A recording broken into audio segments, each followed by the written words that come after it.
Hello বন্ধুরা, আজকের ভিডিওতে জানবো আমরা বিভিন্ন টপিক থেকে 50টি গুরুত্বপূর্ণ এমসিকিউ প্রশ্ন এবং তাদের উত্তর। আপকামিং যেসব পরীক্ষাগুলি আসছে তাতে এই 50টি গুরুত্বপূর্ণ এমসিকিউ খুবই গুরুত্বপূর্ণ। তো আমি এই 50টা গুরুত্বপূর্ণ এমসিকিউ আলোচনা করব এবং প্রতিটা প্রশ্নের যদি উত্তর জেনে থাকো তাহলে অবশ্যই কমেন্ট বক্সে কমেন্ট করে জানাবে এবং অবশেষে তোমাদের স্কোর কত হলো সেটাও জানাবে। তো চলো শুরু করি। আমাদের প্রথম প্রশ্ন হলো কাদম্বরী গ্রন্থের লেখক কে? কাদম্বরী গ্রন্থের লেখক কে? এখানে সঠিক উত্তর হলো বাণভট্ট। কাদম্বরী গ্রন্থের লেখক হলো বাণভট্ট, অপশন বি। পরবর্তী প্রশ্ন, স্বর্ণ মন্দির কোন ধর্মের জন্য যুক্ত? কোন ধর্মের সঙ্গে যুক্ত স্বর্ণ মন্দিরটি? স্বর্ণ মন্দিরটি যুক্ত অপশন সি, শিখ ধর্মের জন্য এই স্বর্ণ মন্দিরটি যুক্ত।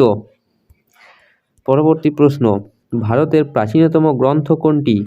ভারতের প্রাচীনতম গ্রন্থ কোনটি? এখানে সঠিক উত্তর হলো অপশন ডি, ঋগ্বেদ।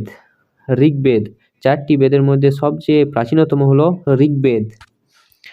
পরবর্তী প্রশ্ন, ভারতের বৃহত্তম বোটানিক্যাল গার্ডেন কোথায় অবস্থিত? ভারতের বৃহত্তম বোটানিক্যাল গার্ডেন কোথায় অবস্থিত? এখানে সঠিক উত্তর হলো option C, Shibpur botanical garden, যেটি হাওড়ায় অবস্থিত। পরবর্তী প্রশ্ন, উদয় শঙ্কর কিসের সঙ্গে যুক্ত ছিলেন? উদয় শঙ্কর কিসের সঙ্গে যুক্ত ছিলেন? সঠিক উত্তর হলো অপশন ডি, তিনি নৃত্যের সঙ্গে যুক্ত ছিলেন। পরবর্তী প্রশ্ন, নোভাক জোকোচিভের ডাকনাম কি? নোভাক জোকোচিভের ডাকনাম কি? তিনি একজন বিখ্যাত টেনিস খেলোয়াড়, তার ডাকনাম হলো অপশন সি, নোল। অপশন সি, নোল। পরবর্তী প্রশ্ন, মহেশ ভূপতি কোন খেলার সঙ্গে যুক্ত?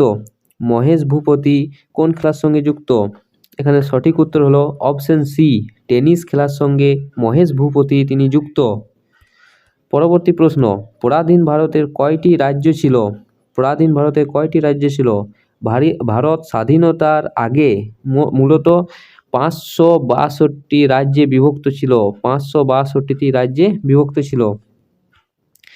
পরবর্তী প্রশ্ন, ভারতের উপকূল রেখার দৈর্ঘ্য কত? ভারতের উপকূল রেখার দৈর্ঘ্য কত? ভারতের উপকূল রেখার দৈর্ঘ্য হলো অপশন সি, 7516.6 কিলোমিটার। এখানে গুজরাট রাজ্যে সবচেয়ে বড় উপকূল রেখা লক্ষ্য করা যায়। পরবর্তী প্রশ্ন, বেতার তরঙ্গ প্রতিফলিত হয় কোন স্তরে? বেতার তরঙ্গ প্রতিফলিত হয় কোন স্তরে? এখানে সঠিক উত্তর হলো অপশন ডি, আয়নোস্ফিয়ার স্তরে বেতার তরঙ্গ প্রতিফলিত হয়, কেননা এখানে কণাগুলি আয়নিত অবস্থায় থাকে। পরবর্তী প্রশ্ন, অধাতু হলেও তাপ ও তড়িতে পরিবাহী কোনটি? অধাতু হলেও তাপ ও তড়িতে সুপরিবাহী হলো এই গ্রাফাইট। অপশন সি, গ্রাফাইট, যেটি পেন্সিলে ব্যবহৃত হয় এই গ্রাফাইটটি। পরবর্তী প্রশ্ন, কোন তাপমাত্রায় ডিগ্রি সেন্টিগ্রেড এবং ডিগ্রি ফারেনহাইট সমান হয়? কোন তাপমাত্রায় ডিগ্রি সেন্টিগ্রেড এবং ডিগ্রি ফারেনহাইট স্কেল সমান হয়? এখানে সঠিক উত্তর হলো -40 ডিগ্রি তাপমাত্রায় ডিগ্রি সেন্টিগ্রেড এবং ডিগ্রি ফারেনহাইট সমান হয়। পরবর্তী প্রশ্ন, বঙ্গোপসাগরের আগ্নেয় দ্বীপ কোনটি?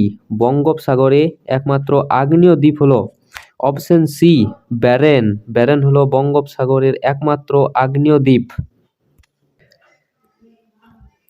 পরবর্তী প্রশ্ন, ভারতের দীর্ঘতম সমুদ্র তট কোনটি? ভারতের দীর্ঘতম সমুদ্র তট কোনটি? এখানে সঠিক উত্তর হলো অপশন ডি, মারিনা সমুদ্র তট, যেটি চেন্নাই উপকূল রেখায় অবস্থিত। এই মারিনা সমুদ্র তট চেন্নাই অবস্থিত। পরবর্তী প্রশ্ন, জলে ভাসে এমন ধাতু কোনটি? জলে ভাসে এমন ধাতু কোনটি?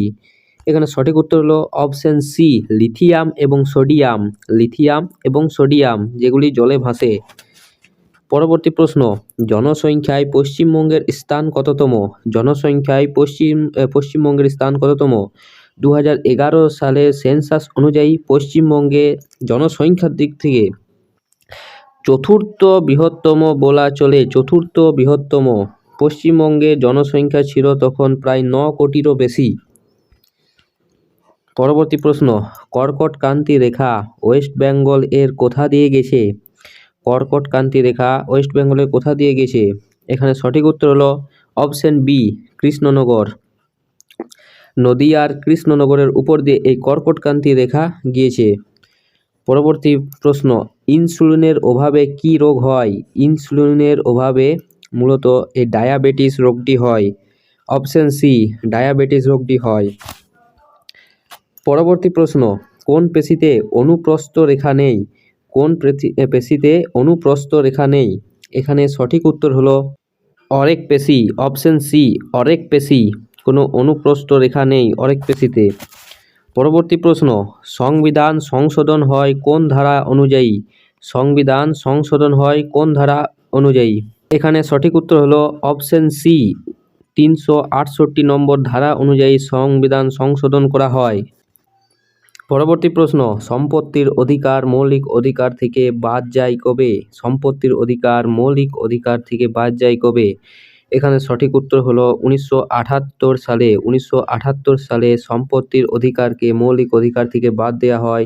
মূলত এটি 44তম সংবিধান সংশোধনীর দ্বারা এটি মৌলিক অধিকার থেকে বাদ দেওয়া হয়। পরবর্তী প্রশ্ন, প্রথম শিখ যুদ্ধ কবে হয়েছিল? প্রথম শিখ যুদ্ধ কবে হয়েছিল? প্রথম শিখ যুদ্ধ হয়েছিল অপশন বি, 1845 থেকে 1846 খ্রিস্টাব্দে।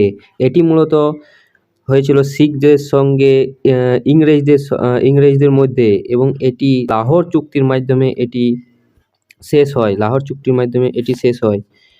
পরবর্তী প্রশ্ন, সিটি অফ প্যালেস কোন শহরকে বলা হয়? সিটি অফ প্যালেস কোন শহরকে বলা হয়? এখানে সঠিক উত্তর হলো অপশন সি, কলকাতা শহরকে সিটি অফ প্যালেস বলা হয়, কেননা ব্রিটিশ আমলে অনেক ফোর্ট, দুর্গ প্রভৃতি এই কলকাতাতে নির্মাণ করা হয়েছিল বলে একে সিটি অফ প্যালেস বলা হয় কলকাতাকে। পরবর্তী প্রশ্ন, জনগণ মন প্রথম গানটি কবে গাওয়া হয়? জনগণ মন গানটি গাওয়া হয়েছিল 1911 খ্রিস্টাব্দে জাতীয় কংগ্রেসে। এই জনগণ মন গানটি গাওয়া হয়েছিল। পরবর্তী প্রশ্ন, ভারতীয় ফুটবলের প্রথম অর্জুন পুরস্কার প্রাপক কে? ভারতীয় ফুটবলের প্রথম অর্জুন পুরস্কার প্রাপক কে? এখানে সঠিক উত্তর হলো option C, P K Banerjee. P K Banerjee যিনি একজন ভারতীয় হিসেবে প্রথম ফুটবলে অর্জুন পুরস্কার পেয়েছিলেন। পরবর্তী প্রশ্ন, ভারতের প্রথম বিশ্ব সুন্দরী কে? ভারতের প্রথম বিশ্ব সুন্দরী অর্থাৎ মিস ওয়ার্ল্ড কে হয়েছিল ভারতের প্রথম? এখানে সঠিক উত্তর হলো অপশন সি, রীতা ফারিয়া প্রথম মিস ওয়ার্ল্ড হয়েছিল রীতা ফারিয়া। পরবর্তী, হিজরি সনের সূচনা হয় কবে? হিজরি সনের সূচনা হয় কবে? এই হিজরি সনের সূচনা হয়েছিল অপশন বি, 622 খ্রিস্টাব্দে। 622 খ্রিস্টাব্দে। পরবর্তী প্রশ্ন, কেরলের প্রধান ভাষা কি? কেরলের প্রধান ভাষা কি? এখানে সঠিক উত্তর হলো অপশন ডি, মালায়ালাম। কেরালার প্রধান ভাষা হলো মালায়ালাম। পরবর্তী প্রশ্ন, 2022 অনুযায়ী ভারতের সবচেয়ে দূষিত শহর কোনটি? 2022 অনুযায়ী ভারতের সবচেয়ে দূষিত শহর হলো আমাদের ভারতের রাজধানী দিল্লি, সবচেয়ে দূষিত শহর। পরবর্তী প্রশ্ন, ভারতের 78তম দাবা গ্র্যান্ডমাস্টার কে? ভারতের 78তম দাবা গ্র্যান্ডমাস্টার হলো option C, Koustav Chatterjee. Koustav Chatterjee. Option C, Koustav Chatterjee. পরবর্তী প্রশ্ন, কৌলিন্য প্রথা প্রবর্তন করেন কে? কৌলিন্য প্রথা প্রবর্তন করে কে? এখানে সঠিক উত্তর হলো অপশন সি, বল্লাল সেন কৌলিন্য প্রথা প্রবর্তন করেছিলেন। পরবর্তী প্রশ্ন, একাধিক হৃৎপিণ্ড কার দেহে লক্ষ্য করা যায়? একাধিক হৃৎপিণ্ড কার দেহে লক্ষ্য করা যায়? এখানে সঠিক উত্তর হলো অপশন ডি, কেঁচোর। একাধিক হৃৎপিণ্ড লক্ষ্য করা যায় কেঁচোর। পরবর্তী প্রশ্ন, পৃথিবীর একদিন সমান চাঁদের কত দিন? পৃথিবীর একদিন সমান চাঁদের কত দিন? এখানে সঠিক উত্তর হলো অপশন ডি, 28 দিন। 28 দিন। তবে এখানে পৃথিবীর এক পাক ঘুরতে মোট 24 ঘন্টা সময় লাগে, সেখানে চাঁদের এক পাক ঘুরতে পৃথিবীর প্রায় 29 দিন সময় লাগে। প্রায় 29 দিন বা 28 দিনের বেশি, তাই এখানে সঠিক উত্তর 28, অপশন ডি। পরবর্তী প্রশ্ন, প্রথম সবাক চলচ্চিত্র কোনটি? ভারতের প্রথম সবাক চলচ্চিত্র কোনটি? এখানে সঠিক উত্তর হলো অপশন বি, আলম আরা হলো ভারতের প্রথম সবাক চলচ্চিত্র। পরবর্তী প্রশ্ন, ভারতের বৃহত্তম তেল শোধনাগার কোনটি? ভারতের বৃহত্তম তেল শোধনাগার কোনটি? এখানে সঠিক উত্তর হলো অপশন সি, জামনগর ভারতের বৃহত্তম তৈল শোধনাগার। পরবর্তী প্রশ্ন, ভারতের প্যারিস কোন শহরকে বলা হয়? ভারতের প্যারিস কোন শহরকে বলা হয়? এখানে সঠিক উত্তর হলো অপশন বি, জয়পুর ভারতের প্যারিস বলা হয় জয়পুরকে। পরবর্তী প্রশ্ন, ভারতের সবচেয়ে বেশি বিদ্যুৎ উৎপাদন হয় কয়লা থেকে? ভারতের সবচেয়ে বিদ্যুৎ উৎপাদিত হয় কয়লা থেকে। অপশন ডি, কয়লা থেকে। তাপবিদ্যুৎ সবথেকে বেশি উৎপাদিত হয় ভারতে। পরবর্তী প্রশ্ন, যানবাহনে ব্যবহৃত দর্পণ কোনটি? যানবাহনে ব্যবহৃত দর্পণ কোনটি?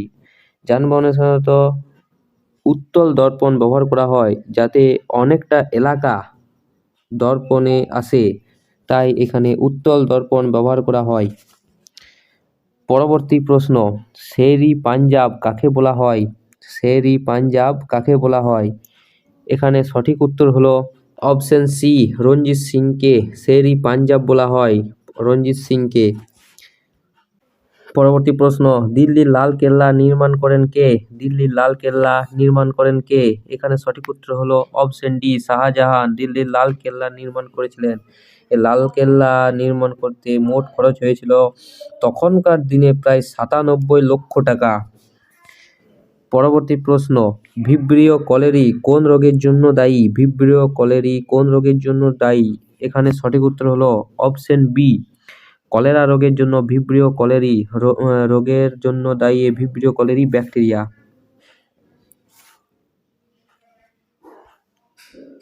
পরবর্তী প্রশ্ন, আর্সেনিক জনিত রোগ কোনটি? আর্সেনিক জনিত রোগ কোনটি? আর্সেনিক জনিত রোগ হলো এই ব্ল্যাক ফুট ডিজিজ। আর্সেনিক জনিত রোগ হলো ব্ল্যাক ফুট ডিজিজ। এখানে রিকেট রোগটি হয় ভিটামিন ডি এর অভাবে, রিকেট রোগ হয়। স্কারবি রোগটি হয় ভিটামিন সি এর অভাবে এবং গলগণ্ড রোগটি হয় আয়োডিনের অভাবে। গলগণ্ড রোগটি হয় আয়োডিনের অভাবে। পরবর্তী প্রশ্ন, পশ্চিমবঙ্গের আইনসভা কত কক্ষ বিশিষ্ট? পশ্চিমবঙ্গের আইনসভা কত কক্ষ বিশিষ্ট? এখানে সঠিক উত্তর হলো অপশন সি, 1 কক্ষ বিশিষ্ট। পশ্চিমবঙ্গের আইনসভা 1 কক্ষ বিশিষ্ট। পরবর্তী প্রশ্ন, স্কারবি হয় কোন ভিটামিনের অভাবে? স্কারবি রোগটি হয় কোন ভিটামিনের অভাবে?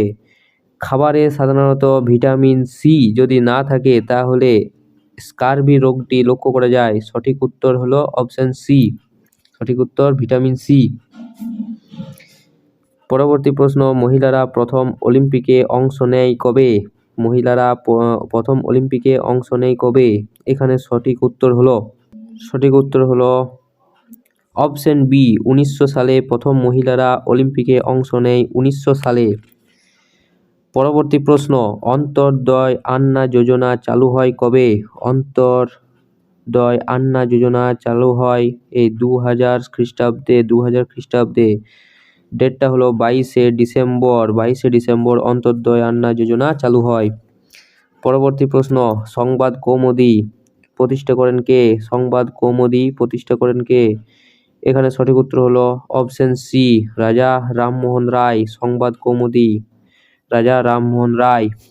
পরবর্তী প্রশ্ন, লুকিং গ্লাস ট্রি কোনটি? লুকিং গ্লাস ট্রি, এখানে সঠিক উত্তর হলো অপশন বি, সুন্দরী গাছকে লুকিং গ্লাস ট্রি বলা হয়।